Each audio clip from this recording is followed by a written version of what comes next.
Hey guys, welcome back to another episode of the Ask a Muso podcast, brought to you by Jim's Cleaning, Butterham South. By request today, I've got a very funky drummer from down south, and without any further ado, I'll just pass over to you, David. Give a bit of a rundown, tell the folks who you are, what you're all about. My name's David Parks. I'm a 23-year-old drummer. I originally grew up in Warrnambool, but then I moved to Melbourne about 4 years ago to study music performance.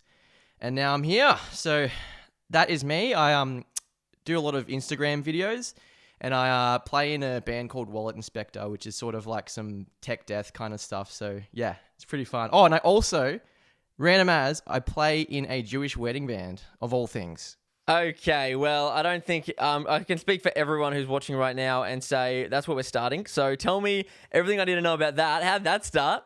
Yeah, so in my first year of uni, there's a guy, his name's Tunny, and he's Jewish, and he came and approached me one day after a performance, and he's like, "Hey man, have you played Jewish music before?" And I'm like, "No, never, who has?" Can't say I have. Yeah, exactly. And then he was like, "Oh, do you want to try out for my Jewish band? It's called Matana." And I'm like, "Yeah, why wouldn't I?" So we got in one of the rehearsal rooms, and he's like, "Hey, here's the main kind of styles. Give him a crack." And I was like, "Okay." So there's sort of three main styles. There's a traditional style which is called Freilach, and it's like a oompa, like a dug-gut kind of thing. So it's very traditional. And then you've got a disco set, which is pretty funky. Yeah, so that's real good. And then you've also got a dance set. So it's all the bangers and stuff. So that's awesome. Yeah. How much work have you had, obviously with the exception of now, how much work have you had in that? Yeah, a fair bit. When everything was running, it was sort of 2 to 3 gigs per week, which is yeah, which is real good. So yeah, we were playing everything from bar mitzvahs to weddings to just community events as well. So yeah, it's pretty fun, honestly. That sounds epic. I was going to say, so it's the whole thing. It's not just specially for weddings, but mitzvahs, all those other things.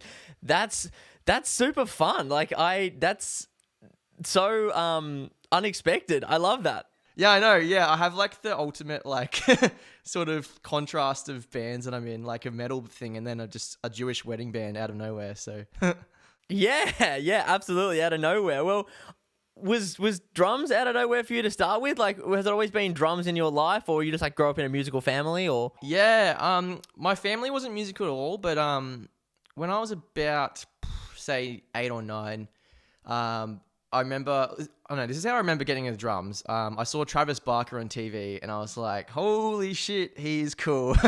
And I was always watching the All the Small Things film clip when I was younger, and I'm like, man, I want to be like him someday. So then one time we went up to Melbourne, because that was back when I lived in Warrnambool, and we went to Melbourne for a Christmas kind of get together. And my cousin had a drum kit, and he taught me Seven Nation Army, classic as. He taught me that, and then from then I was like, yeah, I want to do this. So at 10, I got my first drum kit, which was actually my cousin's kit, funnily enough. So yeah, I got learning on that, and yeah, I've been drumming ever since. So probably about 12 to 13 years now I've been playing. Did the love come from, was it sort of an instant thing that you just sort of clicked? Did you sort of had rhythm or chance to brag? Did you always sort of have that in you, or were you just looking for an outlet? I think I always sort of had it in me, I guess. I don't know, I just sort of knew that I wanted to play drums. There was just something about it that just looked so cool. I think it was initially just it just looked cool to me. So that's sort of what got me into it, and then I just stuck to it. And I also had a really good teacher, Miles O'Flaherty, back in Warrnambool. He he started it all for me, because he just taught me such a wide range of different styles as well. And yeah, he's a legend. Is that where you would say the interest or the skill with the whole polyrhythmic side of things and being allergic to 4/4 and although that severe allergy you have for playing straight common time, is that where that would come from?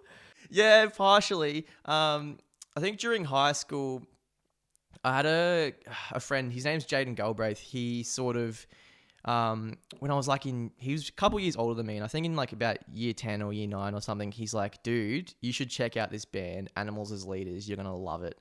And I was like, okay, cool. Hadn't heard of them before. And then I listened to it and I was like, holy shit. The second Travis Barker moment in your life. Yeah, literally. He's like, it's like Travis Barker and then Matt Gasker. They're like my two like dudes. And then sort of that was kind of also fostered when I joined. I'm not in this band anymore. It was called Ebon Ivory. And I was in that, and there was a lot of polyrhythmic and like sort of like metric modulation and all that kind of stuff. And that's sort of what really drilled it into me, I guess, because I was just always learning it for songs and I was practicing it. And then I kind of got addicted, and then I just couldn't stop. And Yeah, when you got a skill, if you own it, flaunt it. Why not? Have a go. But I think it's such an interesting thing. I personally saw you come in and out with the aforementioned band and things like that, but also with the PPC, the Pandemic Polyrhythmic Challenge. That with my circles, the people I follow, like big sound percussion artists and people from different states and stuff, that went in Bailey Drummer's world pretty viral, and I was seeing it pretty often, and people doing the thing or trying to do the thing. So take me, what was that all about? What was the idea with that? Was that just you being bored and going, let's see if someone else can have a go? Or did you have a plan of maybe, bringing people together? Yeah, totally. I was just like, because I was in lockdown and I was like at uni at that time, and I was just sort of in the practice rooms all the time on the grind, and I was just like, you know what would it sound like if like all these, like if 5 and 3 and 4 were like together at the same time playing like different ostinatos? And I was like, oh man, like lockdown's just like such a bummer. Like I want to give people a reason to sort of play their instrument and challenge themselves. So I was just like, hey, you know what? I'm going to film this and do it in like little steps and then post on Instagram. And I don't know, if no one tries it, then there's no harm. But like, I don't know, if people get something out of it, that's pretty cool. And it turned out some people, like, they liked it and they had a crack. And it was just like, I was like, man, like these people are playing it better than I could. Like, it was just like... Yeah, how humbling is it to see something go from... where we aim and where you would aim for content that is engaging and interesting and something different to look at and something that's not just quite the norm, to people copycatting you and wanting to go, I want to try that. I want to see if I can do that. That's how awesome is that for you? What does like community and that sort of thing mean to you? I just can't believe it, honestly. Like, it's like, man, I never thought any of my videos would like have that effect on someone that would make them want to practice or like inspire them to play. Like, so that's pretty cool, because practicing is something that I'm a bit of a nerd, but like practicing is just something that's one of my favorite things. And yeah, if people see that, it makes them want to practice. So that's, yeah, I can't ask for any more, honestly. Yeah, totally. And like doing this, I've noticed that like I can talk underwater, but I notice that some people aren't as comfortable. So to bring someone together and for me to be like, hey, no, do a bit of intro and then I'll take over from you, sort of thing, that has allowed them to sort of come out of their comfort zone and maybe surprise themselves. So it is, I totally get what you mean when you say it's awesome to see someone want to mimic you or do something that they don't quite enjoy or don't have that love for, like you do, being practice in this case, and get them to do it. You've forced that habit or made them want to do that. Like, that is a pretty awesome feeling. Absolutely. So for the uni thing, you said you're studying, so you're at Melbourne Polytechnic. Yeah. How important do you see, or have you felt that experience at uni has been for your drumming, just your overall musicality, and sort of like the role that you reckon tertiary education plays in becoming like a rounded muso? Yeah, totally. I think that was honestly, if not the biggest part of my drumming, honestly. Like, one of the biggest things was just like the community, like meeting all these like new people. Like my housemates, 2 of them I live with, I met them at uni and I played in bands with them. So it's just like, even something like that is so important. But it just really taught me to play with other musicians and to listen more. And like when someone's soloing or something, I like listen to what they're doing and interact. And it's something that I had never done before uni, and doing it now, it's so cool. Like, it's pretty crazy the kind of things you can do, or like cool moments that you can create. Yeah, so that was been cool. And also like my teacher, because when I went into uni, I was like this big like drummer that was just like smacking the hell out of a drum kit, like so hard, like classic Travis Barker fanboy, like everything has to be loud. And then my teacher, Tony Floyd, who's like the best dude ever, he was like, "What are you doing?" Like, pull your head in, champ. yeah, exactly. So he just sort of taught me to play with dynamics and just think about like setting up like stuff. Like you can make a section of a song like so much bigger if beforehand you sort of build up, or if you take the dynamic down. Like there's so many ways you can craft a song other than just playing loud. So he really taught me that, and then he also really emphasized like coordination and like doing like Latin inspired grooves. So that's where I kind of got my love for polyrhythms as well. Yeah, that makes sense. It's so important to play for the song and having that, having someone that can sort of direct you into that, because in the scheme of things, regardless of what genre you're playing, the top level of volume and dynamics and things is still the top. You can't play louder. It's well and truly capped, but you can start lower, and you still end up at the same point. But how much more fun was that journey in the middle to get to that? And I think that shows maturity as you develop and as you play with other people. You notice people stop, needing sort of assistance as you play cohesively. You notice that they've got their parts on lock, you got your parts on lock, and now we're having a conversation. Totally, yeah. Like, and also it's just like developing your own voice as a player as well. Like, he really taught me about doing that. So, like kids, work on your dynamics.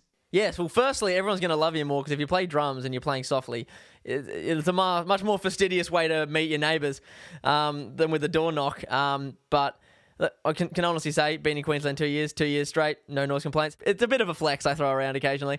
But no, it is important to have that interest and that love in sort of the bits that aren't the fun bits. Like, because you find out that the more you actually put effort into practicing and trying that thing until it works, as a good inspirer of mine, Jordan Peterson always says, something that's worth doing and that you get relief from is never easy, because you don't feel joy out of completing something that's simple.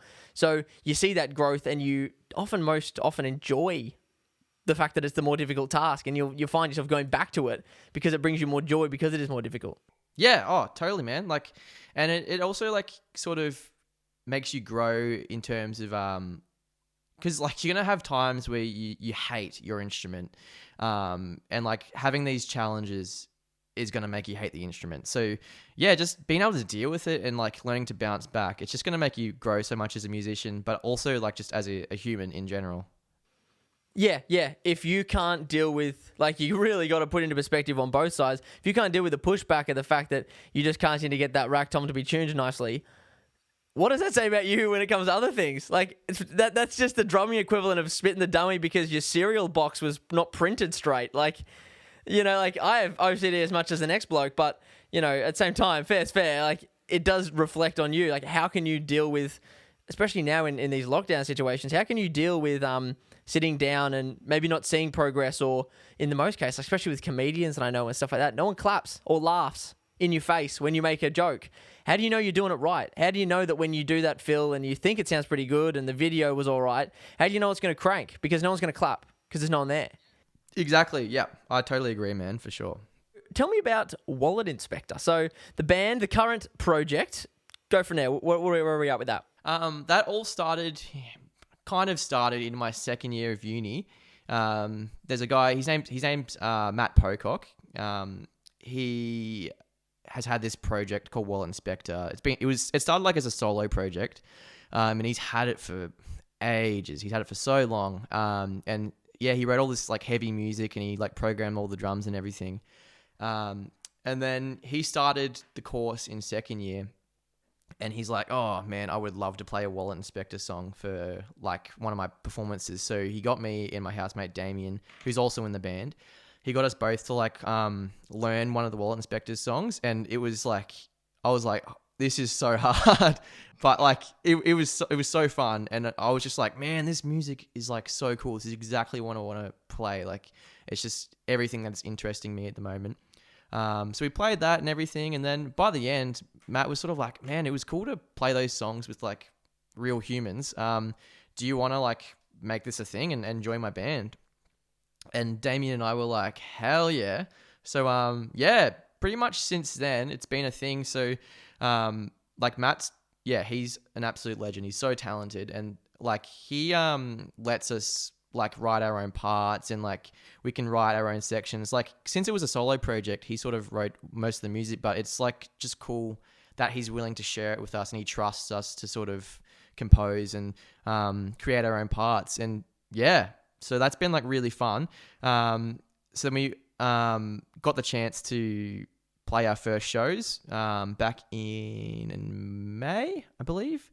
I'll double check that, but back in May, and it was a 3-show opening for Autopsy, which is like Matt's old band. He used to play guitar in that.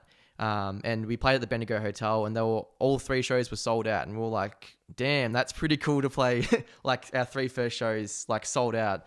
So it was good to like test that stuff, and by the 3rd night we had the set down, because like obviously on the first night and second night there's like hiccups and mistakes, and then you like learn, okay, I'm gonna make sure I focus on that part, or I'll practice that bit. So yeah, it was great to finally debut it live and to see that it actually like converts well to a live situation.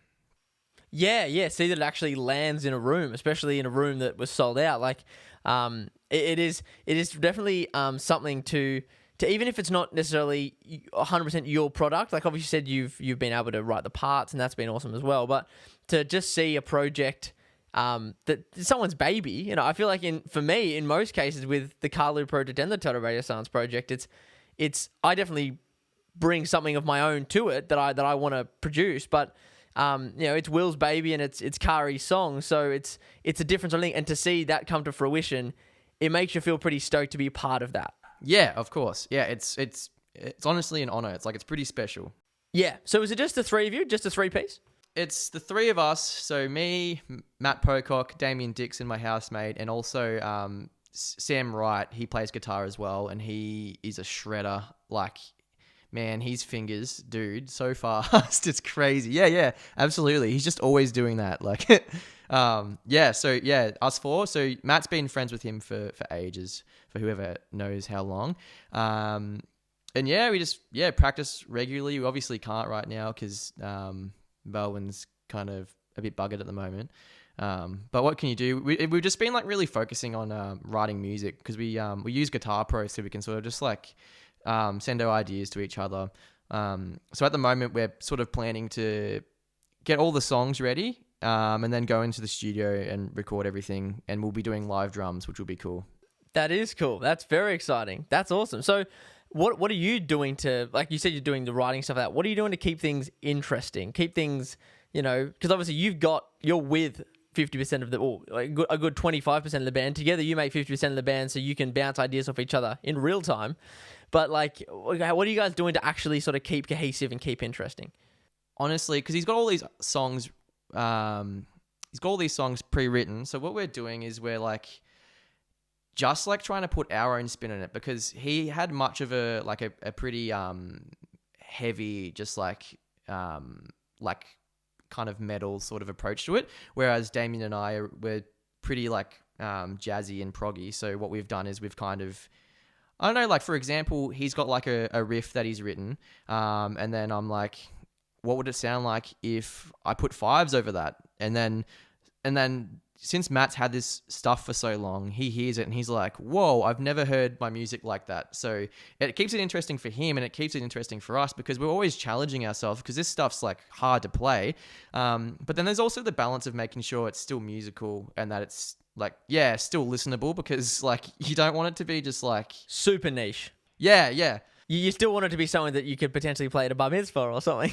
Yeah, spot on. No, I totally get that. It's that commercial slash interesting. So you got to keep it something that's approachable and something that you really can get into.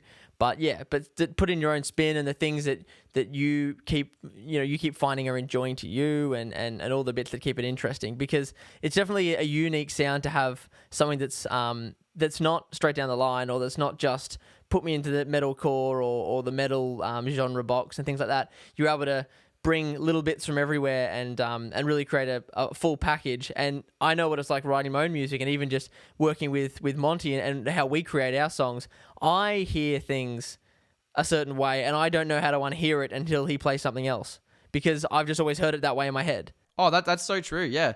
Yeah, everyone has like different perspectives, and it's really cool to be able to have like two guys who are more metal based and two guys who are more jazz based, because it just brings in so many more like fresh perspectives, and you've just got so many more options like rhythmically, harmonically, like in terms of writing melodies. Like it's awesome.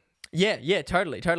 I got to go back to the socials for a sec. You've got your the Polyrhythmic challenge, which was in its own right something awesome, but also the what would it have sounded like if series.